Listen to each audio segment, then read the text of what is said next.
죽느냐 사느냐 전략이 필요한 시간 이사말로.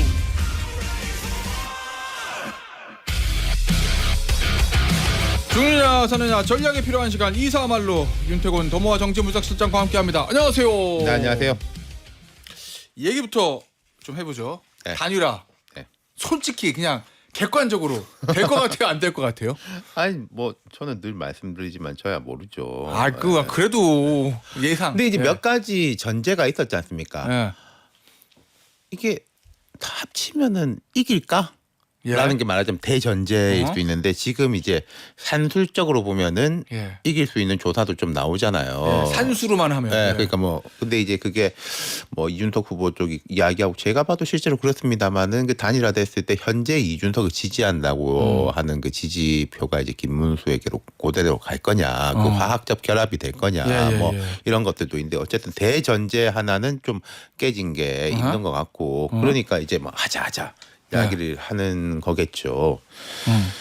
그다음 예. 그다음에요. 뭐 두 번째는 이걸 했을 때 그 이후의 그림이 어떻게 될 거냐인데 그 이후의 그림이란 건 뭐 대선 끝나고요? 그렇죠. 예. 뭐 총리, 뭐 공동정부 이런 이야기도 이렇게 나오는데 이건 또 허들이 있죠. 그 누가 어떻게 담보하느냐, 뭐 약속, 신뢰? 정치권에서 그 약속이 뭐 다 뭐 그건 무효하지, 특히 사실. 이제 우리가 윤석열 안철수 단일화에서 예. 봤지 않습니까? 예.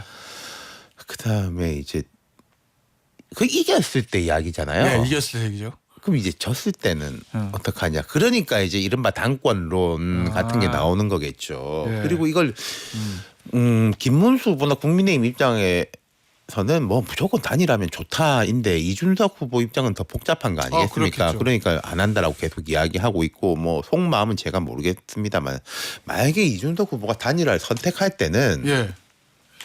선거 단일화 이상의 당을 합치는 거까지를 고려할 수밖에 없을 거예요. 왜냐하면 자, 우리 과거에 생각해 보시면은 DJP 연합 이건 뭐 단일화라기보다 아예 연합으로 시작을 한 거죠. 그 설계가 되게 정교하게 됐었지 않습니까? 경제는 누가 맡고 뭐 나머지 부분은 누가 맡고 총리를 처음에 김종필 전 국민이 보는 앞에서 그 설계를 해가지고 들어간 것이었고, 그럼 노무현 정몽준 단일화는 그 전날 파기를 해가지고 그 계약 이행을 안 해도 되는 입장이었었고, 그다음 문재인 안철수 단일화는 그때도 이제 안철수 후보는 단일화를 하더라도 독자 노선을 걷겠다라는 게 그때 명확했기 때문에 그 이유에 대한 게 별로 걱정이 없었고, 여기랑 비근한 게 이제 윤석열 안철수 단일화에 비슷한 건데 이게 결국 합당으로 갔던 거지 않습니까? 예.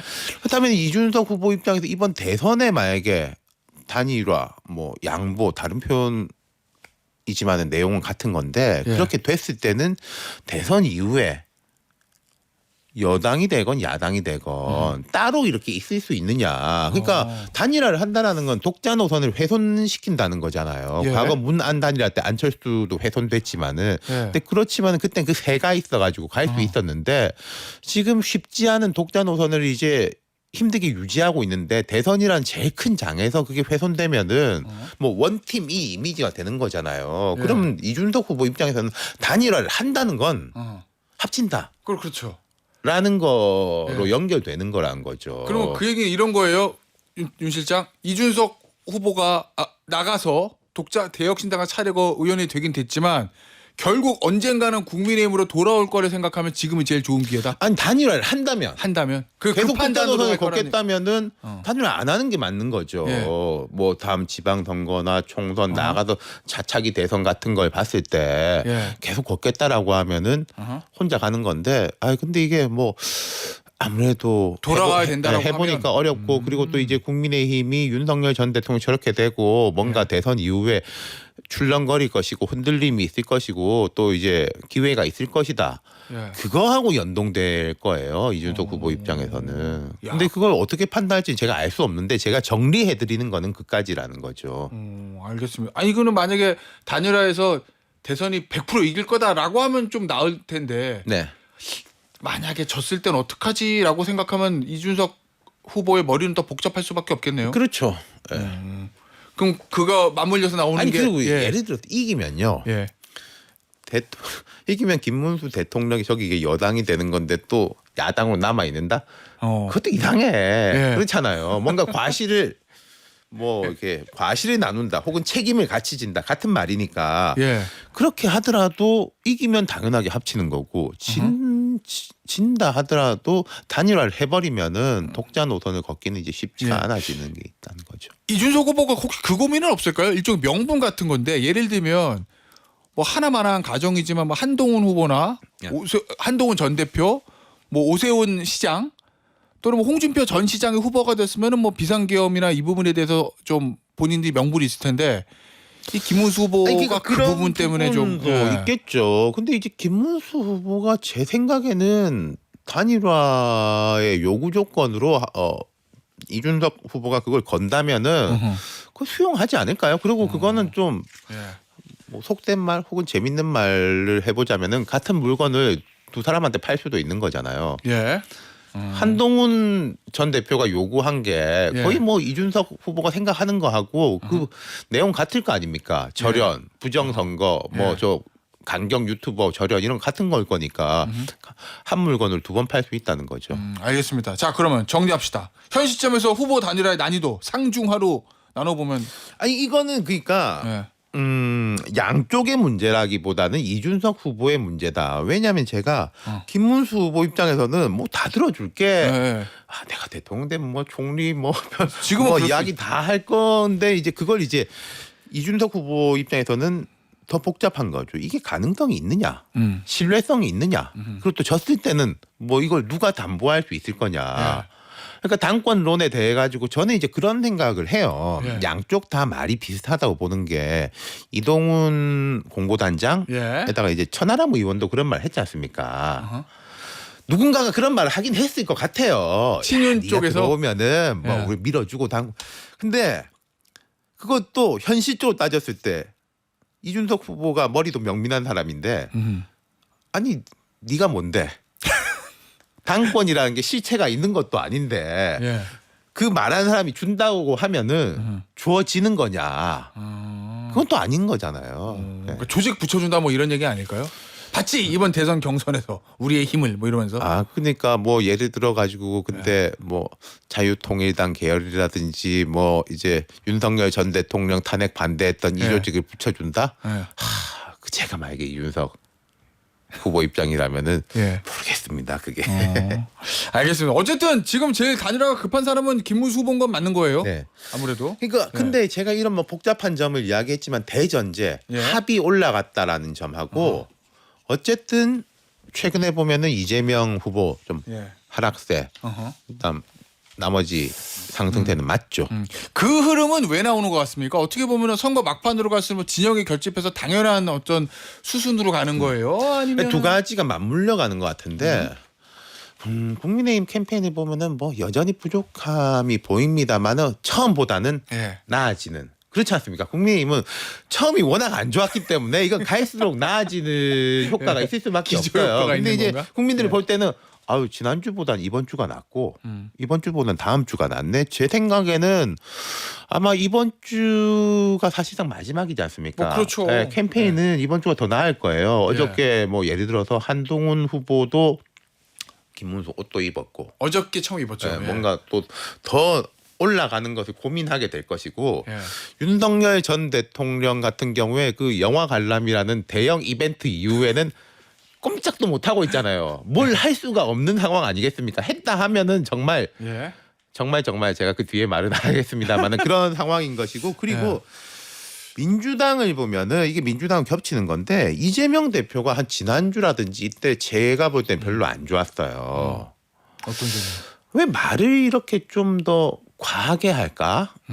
뭐 커피값 120원 문제도 있고 뭐 여러 이슈들에 대해 가지고 계속 이재명 대표 후보 입장에서 나온 이야기들이 보면은 뭐가 잘못됐는데 어쩌라고요? 뭐 이런 거. 다시 자기가 이야기를 꺼내 가지고 이야기하는 거. 그다음 뭐 방탄유리 뭐 이렇게 하는 거. 그다음에 결정적으로 또 뭐 대법관 뭐 30명을 늘리니 100명을 놀리니 비법조인 하는 거니. 뭐 본인은 이거 네. 자기 생각 아니라고. 그러니까 그 앞에도 사실은 국민의힘이라든지 이쪽에서 이재명 후보를 뭐 맹공을 했습니다만은 뭐 가짜 총각 이런 이야기를 했는데 예. 타격감이 별로 없었는데 지난주부터는 타격감이 생기는 거죠. 그러니까 좀 민주당이 제가 볼 때 좀 이완된 느낌이랄까? 예. 그러니까 이거는 저는 골프를 안 쳐서 모릅니다만은 박지원 의원이 늘 말씀하시잖아요. 고개 뭐 쳐들면. 선거와 골프는 뭐 고개 들면은 뭐 안 된다면서요. 그런 모습이 보였던 거죠. 그거 하고 이 국민의힘 쪽은 어쨌든 손발이 맞아가는 거 하고 예. 맞물려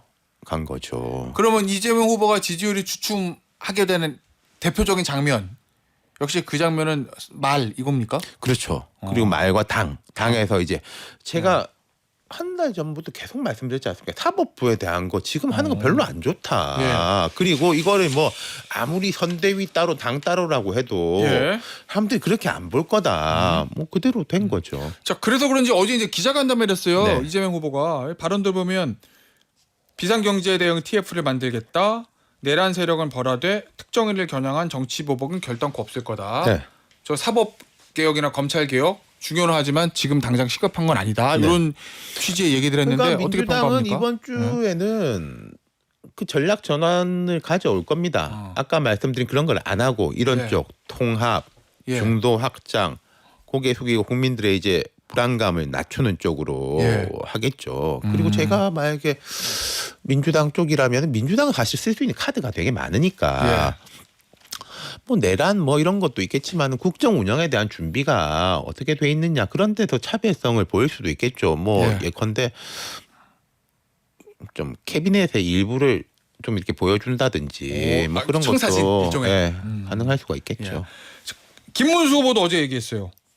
대통령의 당무 개입을 원천 차단하겠다면서 당원 개정 이걸 꺼내들었고 그다음에 이제 사전 투표도 하겠다. 네네네. 그러면 이제까지 예를 들면 한동훈 전 대표 같은 경우에 김문수 후보한테 요구했던 게 이제 윤석열 대통령 부부와의 절연. 그렇죠. 그다음에 부정선거 음모론 세력과의 절연 요건데 100% 화답은 아니지만 뭔가 대통령의 당무 개입 차단하고 제가 사전 느낄 때 투표한다는 거는? 김문수 예. 후보는 캠페인은 지금까지는 약간 그랬던 것 같아요. 아유 어쨌든 다 챙겨야 된다. 저 강경 우파한테도 예. 조금 험한 소리 안 하고 아하. 뭐 한동훈 이준석도 뭐 다 챙기고 다 아울러야 된다. 좋은 게 좋은 거다. 예.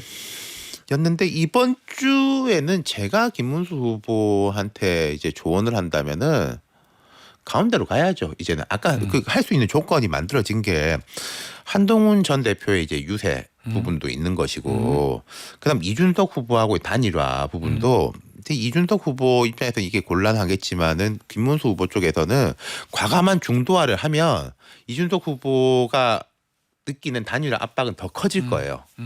설사 단일화가 안 된다 하더라도 그 표를 또 가져올 수가 있는 것이고 또 그게 저는 가능하다고 보는 게 부작용이 덜할 거라고 보는 게 아까 윤 전 대통령 말씀드렸지 않습니까? 그 영화 관람 이후에는 뭘 할 수가 없는 분위기가 돼 있기 때문에 김문수 후보가 좀 가운데로 간다고 해서 김문수 후보가 걱정하는 것처럼 그 강성 우파 이쪽이 뭘 이렇게 하기가 어려울 거예요. 가운데로 갈 수밖에 없다. 알겠습니다. 가야 한다. 갈 수밖에 없다. 가야 한다. 예. 어제 한동훈 전 대표 석촌호수 유세가 있었거든요. 네네. 사람은 뭐 예, 저도 뭐 뉴스로 좀 예, 보고 하여튼 했습니다. 관중 동원력은 네. 예, 세요. 예. 어제 이제 처음으로 김문수 후보 이름이 적힌 이제 선거 운동복 입었어요. 옆에 네. 이제 고동진 의원이 이제 네. 옷을 바꿔서 입혀주던데 일각에서는 국민의힘 일각에서는 이거 무슨 김문수 후보 지원 유세가 아니라 차기 당권 염두에 둔 자기 선거운동 하는 거 아니야? 라는 시선으로 보는 시각들도 있던데 그건 어떻게 뭐 이러면 보십니까? 저러고 네. 저러면 이러니까요. 그럼 예컨대 한동훈 후보가 예. 원 오브 댐으로 해가지고 김문수 후보 뒤에 쫙 이제 나경원, 권성동, 윤지혁 이런 안철수. 분들하고 같이 쫙 서가지고 김문수 하고 있으면은 예. 더 효과적일 것이냐? 저는 그렇게 생각하진 않아요. 김문수 후보 실제 득표력에 대해 가지고 김문수 후보에 대해서 한동훈 전 대표가 늘려줄 수 있는 득표율이라는 건 우리도 혁신이 된다. 라는 이야기를 할 때 플러스 알파가 가능한 거지. 다 잊었습니다. 뭐 윤석열 전 대통령이 중요한 게 아닙니다. 우리는 하나입니다.로 했을 때 과연 그 시너지 효과가 있을 것인가? 그거 할 사람은 많다는 얘기군요. 그렇죠. 네. 그게 지금 아니 이준석을 데리고 오고 싶어 하는 것도 그런 이유 때문인 거잖아요. 예. 결국은 그 이야기를 어. 하고 있기 때문에 예. 김문수 후보가 이제 부족한 부분을 채울 수 있기 때문에 하는 거지. 그게 부족한 부분이 아니라 똑같이 하라고 하면은 왜 그럴 것이냐. 그리고 예. 이게 보면은 이건 제가 한동훈 전 대표 쪽 사람들이 이게 억울함을 보도하던 게 아니 이게 우리한테도 지적할 수 있는데 한덕수, 홍준표, 한동훈을 묶어가지고 하는 거는 말이 안 되지 않냐. 누구는 예. 탈당하고 미국 가가지고 이 땅 뽀개야 된다 이렇게 예. 이야기하고 있고 누구는 뭐 어디 살았는지 죽었는지도 알 수도 없는데 이거 어떻게 같이 이야기하냐. 우리는 열심히 도와준데 왜 그러냐 이런 그렇죠. 얘기를 친한 기원들 한다는 얘기군요. 예, 알겠습니다. 아니 근데 이제 한동훈 전 대표 이제 친윤 세력들 대충 누구를 얘기하는지 대충 감은 오던데 친윤 떨거지, 친윤 구태 이 청산하지 않으면 대선 못 이긴다. 여기만 청산하면 앞으로 8일 남아도 충분히 뒤집을 수 있다. 네. 뭐 이렇게 주장하잖아요. 그 표현이 좀 우리 거칠어졌다 이런 저 지적도 있던데 그 부분은 어떠세요? 그러니까 좀 더 뭐 강하게 이야기를 해야 된다라고 생각했나 보죠. 네. 알겠습니다. 네. 홍준표 시장 앞서 이제 세 사람 네. 한동훈, 한덕수, 홍준표 세 사람 중에 홍준표 대구시장 지금 하와이 있는데 SNS 글 썼잖아요. 네. 이준석에 대한 투표는 사표가 아니라 미래에 대한 뭐 투표입니다. 그렇죠. 그걸 어떻게 봅니까? 아니 그러니까 모르겠어요. 홍준표 전 시장이 어떻게 생각하시는지 모르겠는데 또 정계 은퇴는 아니다라는 말도 최근에 했지 않습니까? 뭐 국민의힘에서 은퇴한 거다. 예. 그러니까 홍 시장 입장에서는 대선 이후에 이 보수 진영이 다시 완전 리셋이 되기를 바라지 않을까 싶어요. 오. 국민의힘이 네. 뭐 말하자면 폭파되고 그럼 대선 질 거를 딱 그렇게 예상하고 생각하고 있다는 하는 거예요? 거죠. 국민의힘이 폭파되고 저기 이제 개혁신당하고도 이제 셔플 리셋이 되기를 이제 추동하려고 하지 않을까. 본인의 의지는 현실이 그렇게 될지는 제가 잘 모르겠지만은. 그러면 그 혼란을 정리하러 내가 하와이에서 돌아가겠다 뭐 이런 생각하고 뭐 있다는 거예요? 그렇게 생각하는. 그러면 지금 홍준표 전 시장의 생각은 역시 이준석 후보 더 표 올라와가지고 단일화 안 되고 그냥 국민의힘 폭망하고 이걸 바라고 있다? 있을 수도 있다. 그렇죠. 그럼 실패네 하와이 4인방은. 근데 이제 뭐 그분들이 네. 정치라는 게 뭐 네. 우리 이렇게 노력했다. 라는 걸 이제 보여주고 싶은 예. 게 첫 번째 네. 아니겠습니까? 근데 이제 민주당 안 가는 거, 이 민주당 못 가게 하는 거, 이재명 후보 지원 못하게 하는 게 목표였으니까 그건 달성한 건가요? 그렇게 따지면. 모르겠습니다. 그러니까 지금 이제 이제 진짜 한 일주일 남은 건데 대선 및 대선 이후 이번엔 또 인수위가 없으니까 맞아요. 한 6월 4일 또 되게 복잡할 거예요. 6월 4일부터도 뭐 이쪽 저쪽 할 거 없이 이기는 쪽 지는 쪽 할 거 없이. 예. 알겠습니다. 만약에 단일화가 이제 안 된다고 하면 이준석 후보의 최종 지지율은 어떻게 끝날 것 같습니까? 아니 그게 단일화 안 된다고 했을 때 제가 아까 김문수 후보는 단일화가 되건 안 되는 건 중도 쪽으로 가는 게 낫다라고 네, 맞아요. 말씀드렸지 않습니까? 김문수 후보가 과감한 중도와 전략을 걷는데도 불구하고 단일화가 안 되면은 이준석 후보의 지지율은 좀 빠질 가능성이 있는 거고. 그렇게 근데 상대적으로 단일화가 그렇겠네. 이렇게 안 되면서 김문수 후보가 오히려 더 우양우를 한다. 그러면은 뭐 올라갈 가능성이 높은 거고. 그렇게 역시 보죠. 그러면 저 김문수 후보에 따라서 이제 저 그렇죠. 이준석 후보의 그게 달라지겠네요. 네. 참 재밌네요. 단일화 성사 여부는 저 이준석 후보에 달린 거고 이준석 후보의 지지율 여부는 김문수 후보에 이게 달린 거고. 늘 이제 약간 뒤지는 쪽이 네. 우리나라 이제 월드컵은 뭐 나가는 게 디폴트인데 늘 이제 경우의 수가 이렇게 되는 많은 거죠. 뒤지는 쪽이. 근데 이제 이재명 후보도 제가 생각할 때는 이번 주 월요일부터 확 바뀌지 않으면은 예. 더 안 좋아질 수 있을 거예요. 아까 말씀드린 그런 게 다시 이제 불거지거나 예. 한다면은. 자 그러면 네. 좀 짚어보죠. 지금 일주일 8일 남았거든요. 네.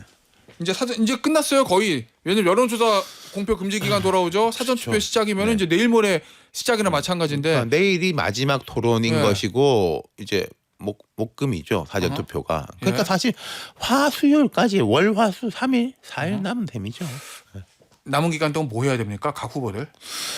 그쵸 말씀드렸지 않습니까? 이재명 후보는 낮추고 겸손한 자세. 그 김문수, 이준석 두 사람은 단일화가 되고 안 되고 두 사람 뭐 특히 이준석 후보의 뜻에 달린 거지만은 좀 좁혀야 돼요. 서로의 간극을. 예. 예. 야, 좁힐 서로의 필요가 간극을 좁히려면 김문수 이준석 후보의 후보가 오른쪽 갈 수는 없는 거고 네, 그렇죠. 그러니까. 김문수 후보가 가운데로 가야 되는 거죠. 과감한 좌회전이 필요하다. 네. 김문수 후보한테 할 수 있을 것 같습니까? 근데 왜냐하면 제가 이걸 자꾸 여쭤보는 이유는 사람이 정치인도 마찬가지로 관성이 있어서. 그렇죠. 예. 근데 이제 이런 거 아니겠습니까? 이길 수 있다 생각하면 예. 하는 거고 어. 아이, 뭐 어차피 이래도 안 될 것 같은데 하면은 내가 이렇게 내 자산이라도 지키자. 잘 지키자 그렇게 되는 거니까 거기에 대한 판단이 어쩔지는 모르겠습니다. 한데 중요한 건 말이 아니라 뭔가 뒷받침되는 행동이 있어야 유권자들 믿어줄 거 아니에요. 그렇죠. 예. 네. 그냥 윤석열 전 대통령과 절연하겠습니다 말한다고 믿어줄까? 아니 근데 김문수 후보는 그간에 이제 좀 이미지가 있으니까 그 말이라도 강력하게 하면은 뭐 조금 효과가 있겠죠. 그 얘기는 정직하다는 이미지가 있으니까 말이라도 세게 하면 유권자들이 믿어줄 수 있을 거다 이 얘기군요. 자 그러면 마지막으로 이준석 후보는 8일 동안 뭐 해야 돼요? 남은 기간 중에? 단일화 할 건지 말 건지부터 정해야 되나요? 그렇죠. 예, 거기에 대한 게 이제 첫 번째인 거죠. 그리고 이준석 후보는 늘 저는 한참 전부터 그런 이야기를 했는데 결국 이게 도돌이표 같은 게 있어요. 이준석 후보의 과제가 제가 이준석 후보가 탈당했을 때부터 오디세우스의 길이냐 주몽의 길이냐가 앞으로 계속 과제가 될 거다 그런 이야기를 했거든요. 오디세우스는 모험과 고난을 겪고 집으로 돌아와요. 와가지고 이 집을 이제 막 이렇게 훼손시키고 우리나라를 우리 뭐 내 아내를 위협하던 자들을 다 척결하고 다시 자리를 지키는 거고 주몽은 창업하지 않습니까? 부여에서 나가서 고구려라는 큰 나라에 창업하지 않습니까? 그게 아직 숙제죠. 알겠습니다. 자, 한 30초 남았는데요. 한동훈 전 대표는 마지막에 김문수 후보와 유세차 같이 올라갈 것 같습니까? 아니면 끝까지 독자 노선 갈 것 같습니까? 옷을 입었으니까 유세차는 잘 모르겠습니다만 어쨌든 점층으로 가지 않겠어요? 다시 내려갈 수는 없는 거고 점강이 될 수는 없고 점층으로 가겠죠. 김문수 이름 얘기하고 옷 입었고 그러니까 남은 거는 뭐가 됐을지 모르겠지만 어쨌든 더 올라가는 쪽으로. 알겠습니다. 여기서 마무리할게요. 윤태권 더모아 정치분석실장이었습니다. 감사합니다. 네.